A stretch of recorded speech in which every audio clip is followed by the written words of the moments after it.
Suite aux vidéos, je vous demanderai d'aller à la page 144 dans votre cahier de notes.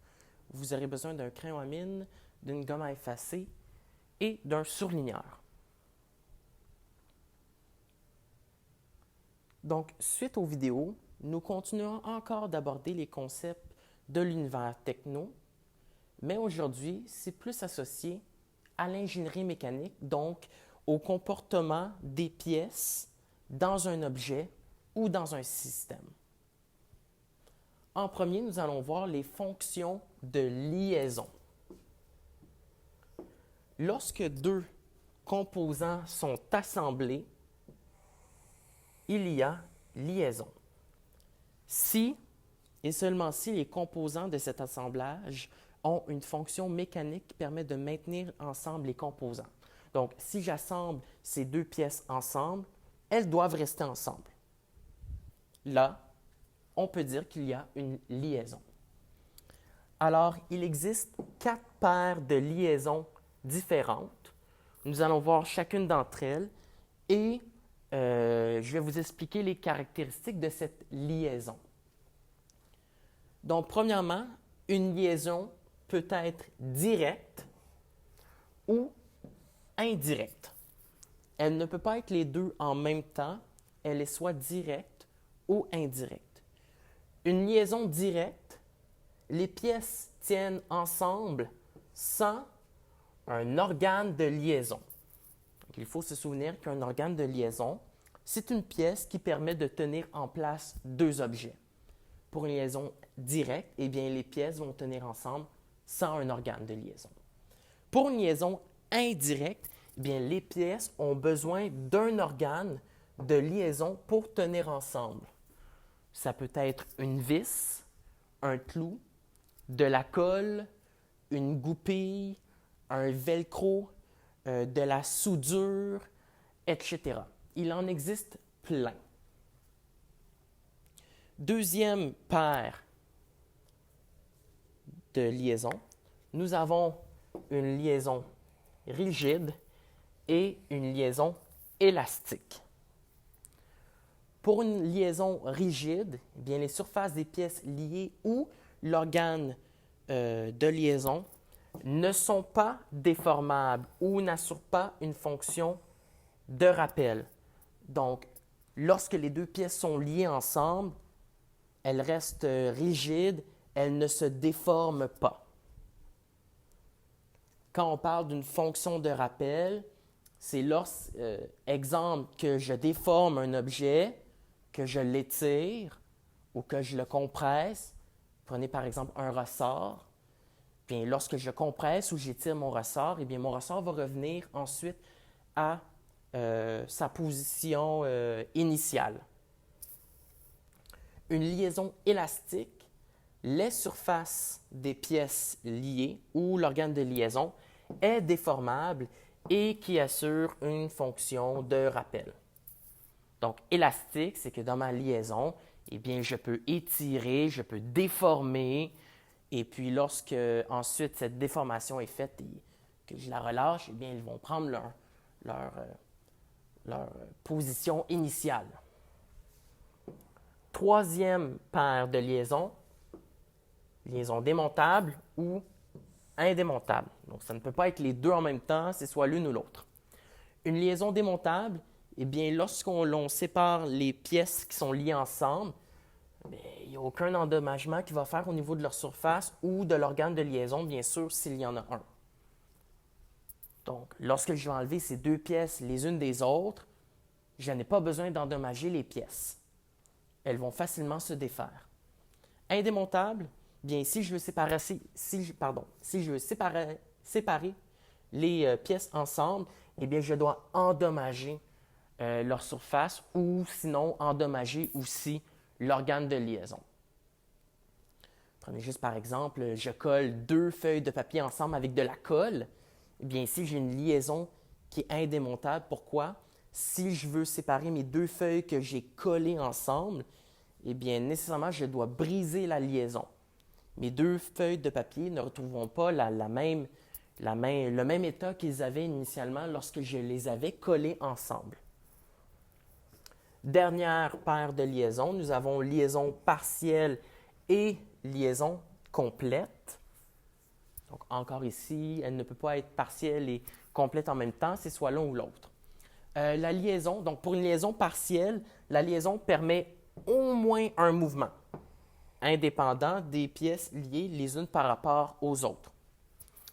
Et pour une liaison complète, bien, la liaison ne permet aucun mouvement indépendant des pièces liées les unes par rapport aux autres.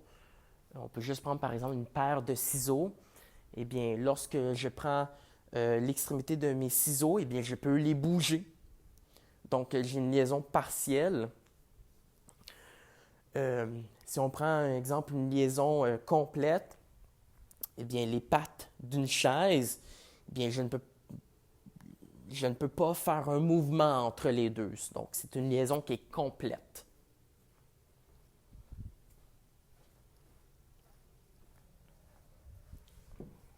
Ok, donc pour bien illustrer les liaisons, on va voir différents objets et les caractéristiques de liaison qui sont présents dans ces objets.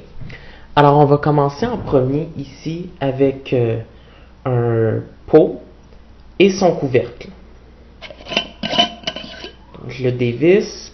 Alors, premièrement, bien, nous pouvons dire que la liaison, elle est directe puisque je n'ai pas besoin d'organe de liaison pour assembler mes deux pièces ensemble. De plus, la liaison, elle est rigide puisque les surfaces ne sont pas déformées lorsque j'assemble mes deux pièces ensemble. C'est démontable puisque je peux séparer les deux objets sans les endommager. Et ensuite, la liaison, elle est complète. Pourquoi? Lorsque le couvercle est vissé après mon contenant, eh bien, il n'y a aucun mouvement qui est possible. Alors, c'est complète. Donc, direct, rigide, démontable et complète.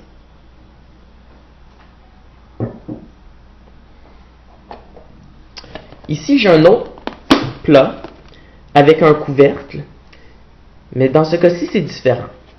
Oui, c'est une liaison directe, car je n'ai pas besoin de vis ou d'organe de liaison pour tenir mes deux pièces ensemble. Par contre, comparativement à celui-ci, que la liaison était rigide, eh bien, pour cet objet, la liaison va être élastique. Pourquoi? Lorsque je veux assembler mes deux pièces ensemble, eh bien, on peut le voir ici peut-être un peu là, mais lorsque je mets le couvercle, eh bien, mon couvercle va se déformer pour bien se mouler au contenant. La liaison, elle est démontable, puis c'est complète, puisque lorsque j'ai le couvercle et le contenant mis ensemble, eh bien, il n'y a aucun mouvement qui peut être fait. Prochain objet, j'ai un vase de pétri. Donc, c'est ce qu'on utilise dans les laboratoires pour faire de la culture de bactéries. Donc, premièrement, bien, c'est direct. J'ai pas besoin d'organe de liaison pour tenir les deux pièces ensemble. Ensuite, c'est rigide, puisque les pièces ne sont pas déformées lorsque je mets mes deux pièces ensemble. C'est démontable. Puis ici, bien, c'est partiel. Pourquoi? Bien, même si la liaison est faite, je peux quand même faire un mouvement entre mes deux pièces. Prochain objet. J'ai une pince à béchère, donc on utilise cela pour prendre des béchères. C'est un peu le même fonctionnement qu'un ciseau,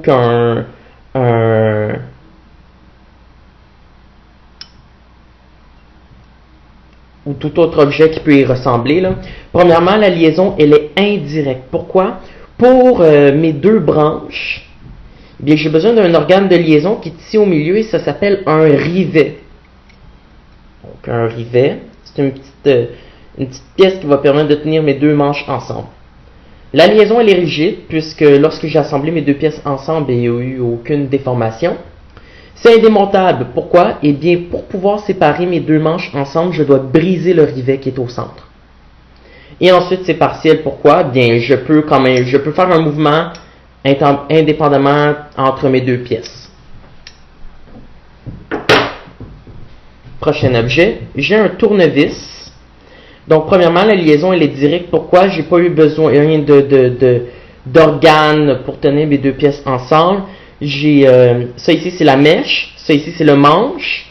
Donc, lorsque le manche du plastique était quand même encore bien chaud, nous avons pu mettre la mèche à l'intérieur du manche. Ensuite, ça s'est solidifié.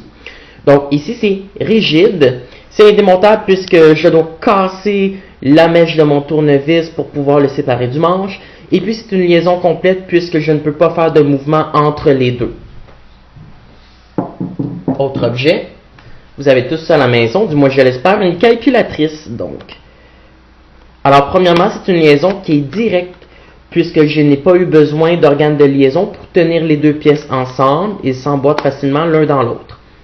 C'est rigide puisque mes surfaces des pièces n'ont pas été déformées. C'est démontable, je peux facilement le séparer. Et c'est une liaison complète. Pourquoi? Oui, je peux faire un mouvement comme ça. Par contre, lorsque ma liaison elle est assemblée, eh bien, je ne peux pas séparer mes deux pièces ensemble. Donc, la liaison elle est complète. Dernier objet, j'ai ici une paire de lunettes. Donc, c'est plus ici la liaison entre la branche de la lunette et ensuite tout ce qui sépare la monture de la lunette. Donc, nous avons ici une petite vis. Je vais essayer de zoomer pour qu'on puisse bien voir là.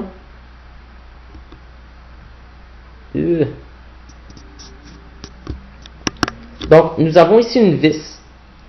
Alors, puisque nous avons une vis qui permet de tenir ensemble la monture et cette branche de la lunette, eh bien, c'est une liaison indirecte. Ensuite, c'est rigide puisqu'il n'y a pas eu de déformation entre les pièces. C'est indémontable. Pourquoi? Je dois carrément briser la vis pour pouvoir séparer mes deux pièces l'une de l'autre. Et ensuite, c'est partiel. Pourquoi? Bien, je peux faire un mouvement.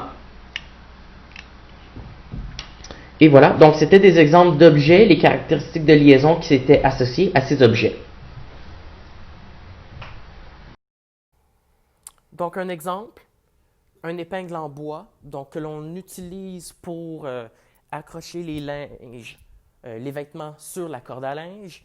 Eh bien, premièrement, nous pouvons dire que la liaison entre les deux lanières de bois et le ressort, que c'est indirect. Pourquoi? La liaison est indirecte car les pièces de bois de la pince ont besoin du ressort pour tenir ensemble. Donc peut-être il vous est déjà arrivé que vous aviez une épingle à linge dans les mains, tout d'un coup, pouf, les pièces se détachent entre elles.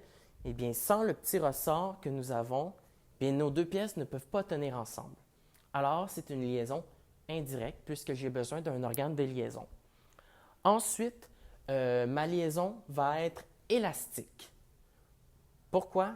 La liaison est élastique puisqu'elle permet aux pièces de bois de reprendre leur position initiale. Si j'ai une épingle de bois dans les mains et que je fais une force sur l'extrémité de mes pinces, eh bien, je vais pouvoir ouvrir mes pinces. Et lorsque je les lâche, eh bien, mes pinces vont se refermer. Alors, c'est élastique. Puisque ici, je déforme ma liaison et voilà, puisque je déforme ma liaison. Ensuite, démontable. La liaison est démontable car la séparation des pièces n'endommage ni le ressort ni les pièces de bois. Donc, je pourrais tout simplement enlever sur mon épingle le ressort et puis le remettre sans problème. Alors, c'est démontable. Je n'ai pas besoin de casser mon ressort pour pouvoir séparer les deux lanières de bois. Ensuite, la liaison est partielle. Pourquoi? Eh bien, je peux faire un mouvement. Si j'applique une force sur l'extrémité de mes pinces, eh bien, elle peut s'ouvrir et se fermer. Je peux faire un mouvement, alors c'est partiel.